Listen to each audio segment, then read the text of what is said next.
शून्य से शिखर तक पहुंचने की मिसाल, गुलामी की जंजीरें तोड़कर मंगल ग्रह से आंखें मिलाने का कमाल। $5 ट्रिलियन की अर्थव्यवस्था हासिल करने की ताकत रखने वाले जिस देश का लोहा पूरी दुनिया मानती है, वो है भारत।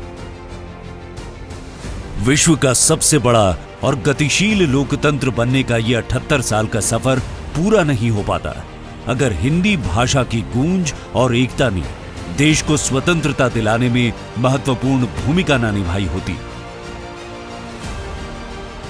भारत में सबसे अधिक बोली जाने वाली भाषा, दुनिया की 5 शीर्ष बोली जाने वाली भाषाओं में से एक, दुनिया भर के लगभग 176 विश्वविद्यालयों में यह पढ़ाई जाती है और ये उन 7 भाषाओं में से एक है जिनका उपयोग वेब एड्रेस बनाने के लिए किया जाता है।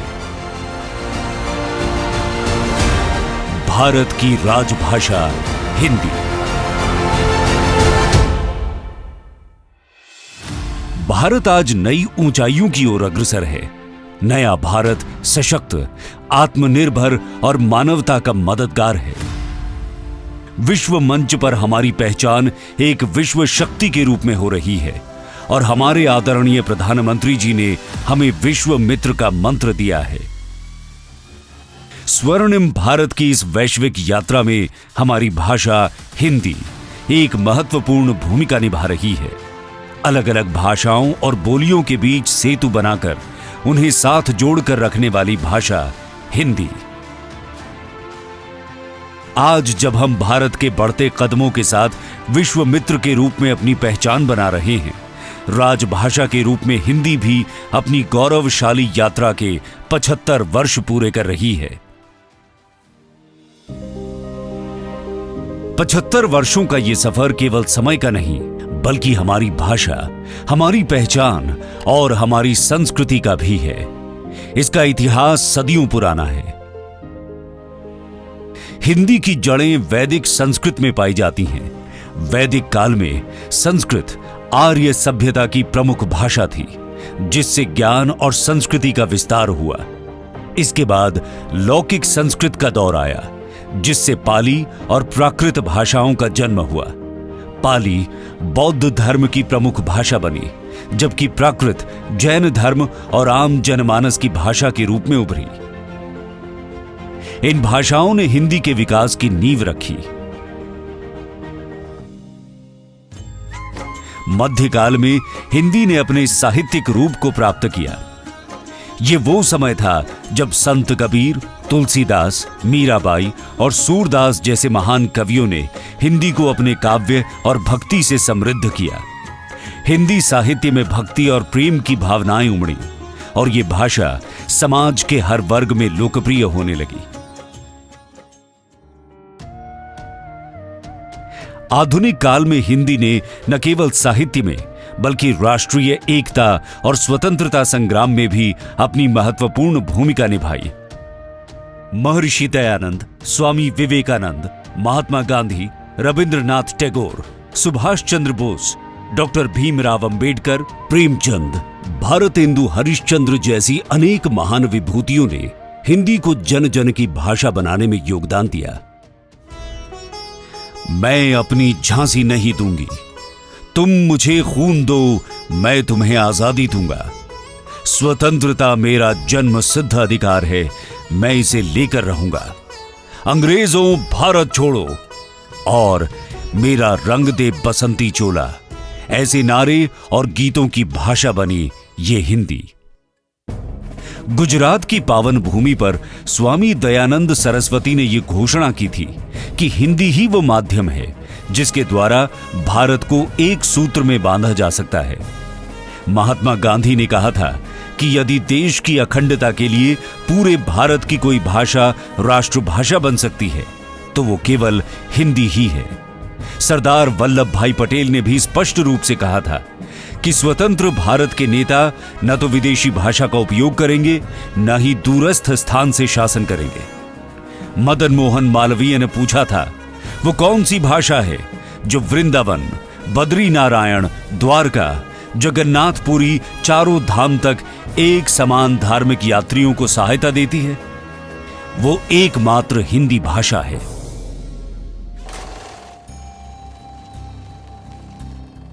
यही कारण था कि हमारे दूरदर्शी संविधान निर्माताओं ने गहन विचार विमर्श के बाद 14 सितंबर 1949 को एक मत से हिंदी को संविधान सभा में राजभाषा का दर्जा प्रदान किया।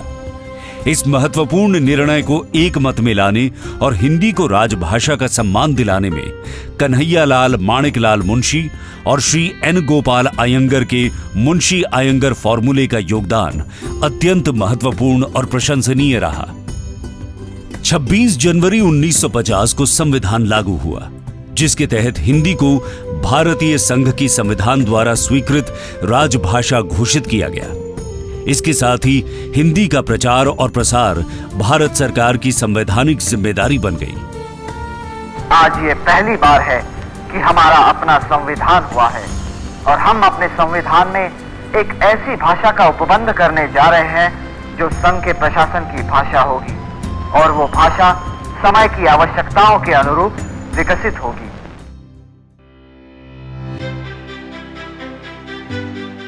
इसके लिए प्रशासन, शिक्षा और विधि के क्षेत्रों में विशेष प्रयास किए जाने लगे। प्रशासन के क्षेत्र में हिंदी का प्रयोग अधिक से अधिक हो सके और इन सेवाओं में कार्यरत पदाधिकारी अपने दिन प्रतिदिन के कामकाज में हिंदी का प्रयोग कर सके, इसका दायित्व गृह मंत्रालय को सौंपा गया।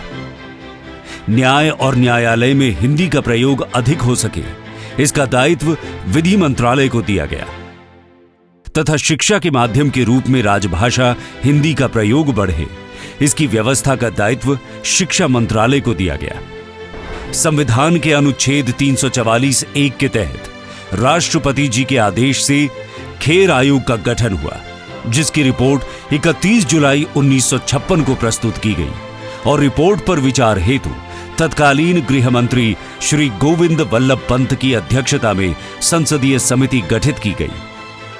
सरकारी कार्यालयों में हिंदी भाषा के व्यापक प्रयोग को प्रोत्साहित करने की आवश्यकता को समझते हुए 5 सितंबर 1967 को प्रधानमंत्री की अध्यक्षता में केंद्रीय हिंदी समिति की स्थापना की गई। यह समिति हिंदी के उपयोग को मार्गदर्शित करने वाली सर्वोच्च संस्था है।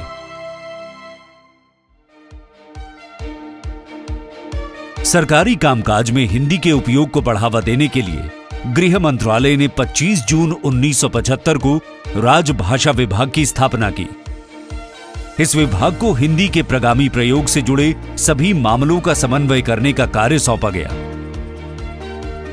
जिसमें प्रशासनिक शब्दावली, पाठ्य सामग्री, प्रशिक्षण पाठ्यक्रम और केंद्रीय सचिवालय राजभाषा सेवा संवर्ग का गठन शामिल है। साथ ही केंद्रीय अनुवाद ब्यूरो, केंद्रीय हिंदी समिति, हिंदी सलाहकार समितियों और हिंदी शिक्षण योजनाओं की जिम्मेदारी भी इसी विभाग के अधीन है।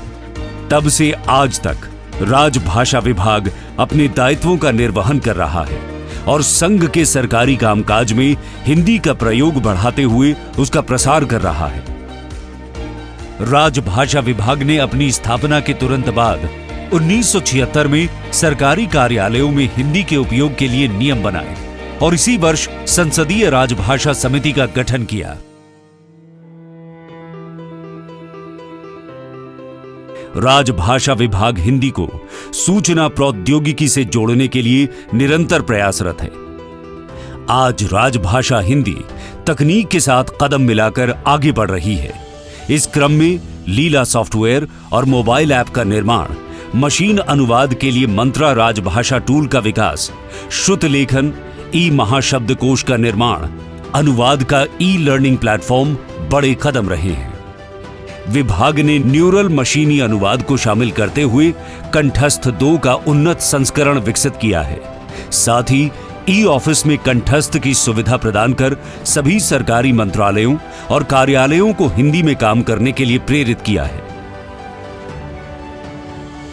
कंठस्थ 2 और ई ऑफिस में कंठस्थ का लोकार्पण दूसरे व तीसरे अखिल भारतीय राजभाषा सम्मेलन में माननीय गृह एवं सहकारिता मंत्री जी और माननीय गृह राज्य मंत्री जी के कर कमलों से किया गया। राजभाषा विभाग ने ई सरल हिंदी वाक्य कोश उपलब्ध कराया है। पिछले कुछ वर्षों से विभाग की वेबसाइट पर ई पत्रिका पुस्तकालय भी उपलब्ध है। इसके माध्यम से हिंदी की पत्रिकाएं कहीं भी कभी भी सुलभ हैं। यहां लगभग 2500 पत्रिकाएं उपलब्ध हैं। राजभाषा विभाग ने केंद्रीय हिंदी निदेशालय और वैज्ञानिक एवं तकनीकी शब्दावली आयोग के सहयोग से हिंदी शब्द सिंधु डिजिटल शब्दकोश का भी निर्माण किया है। ये पूर्णतः डिजिटल और खोज परख है, जिसमें अनुसूचित भारतीय भाषाओं के शब्द भी शामिल हैं, जिससे भाषाई समन्वय बढ़ा है। वर्तमान में इसमें 4,80,000 से अधिक शब्द हैं। ये राजभाषा विभाग की एक अनूठी पहल है, जिसमें 2 मंत्रालय मिलकर काम कर रहे हैं। राजभाषा विभाग का एक और प्रयास शीघ्र ही भारतीय भाषा अनुभाग के रूप में सामने आने वाला है, जिसके अंतर्गत भारतीय भाषाओं में अनुवाद की व्यवस्था विकसित कर भाषाई सौहार्द विकसित किया जाएगा। वर्ष 2020 में माननीय गृह मंत्री जी की संकल्पना से हिंदी के विकास और राजभाषा नीति के प्रभावी कार्यान्वयन के लिए हिंदी दिवस और अखिल भारतीय राजभाषा सम्मेलनों की श्रृंखला शुरू की गई। वर्ष 2021 में पहला अखिल भारतीय राजभाषा सम्मेलन 13 से 14 नवंबर को वाराणसी उत्तर प्रदेश में हुआ, जिसमें 2500 से अधिक हिंदी सेवियों ने भाग लिया। माननीय गृह मंत्री जी की अध्यक्षता में पहली बार हिंदी दिवस और द्वितीय अखिल भारतीय राजभाषा सम्मेलन का संयुक्त आयोजन 14 से 15 सितंबर 2022 को सूरत, गुजरात में किया गया। इस आयोजन में 10,000 से अधिक प्रतिभागियों ने भाग लिया। इसी प्रकार 14 से 15 सितंबर 2023 को हिंदी दिवस और तृतीय अखिल भारतीय राजभाषा सम्मेलन का संयुक्त आयोजन पुणे में किया गया। इस वर्ष राजभाषा हिंदी की हीरक जयंती और चौथा अखिल भारतीय राजभाषा सम्मेलन 14 से 15 सितंबर को भारत मंडपम नई दिल्ली में आयोजित किया जाएगा। विश्व के लोगों को बांधने की दिशा में भारत के यशस्वी नेतृत्व का अतुल्य योगदान है। भारत से बाहर हिंदी की गूंज फैलाने में श्रद्धेय अटल बिहारी वाजपेयी जी अग्रणी रहे। उस परंपरा का निर्वहन करते हुए वर्तमान यशस्वी प्रधानमंत्री प्रवासी भारतीयों और भारतवंशियों में उत्साह का संचार कर रहे हैं। दुनिया के कई प्रमुख नेता अब हिंदी को न केवल समझते हैं, बल्कि इसका सम्मान भी करते हैं। संयुक्त राष्ट्र जैसे वैश्विक मंचों पर जब हमारे प्रधानमंत्री जी हिंदी में भाषण देते हैं, तो ये न केवल भारत को बल्कि हिंदी को भी गौरवान्वित करता है।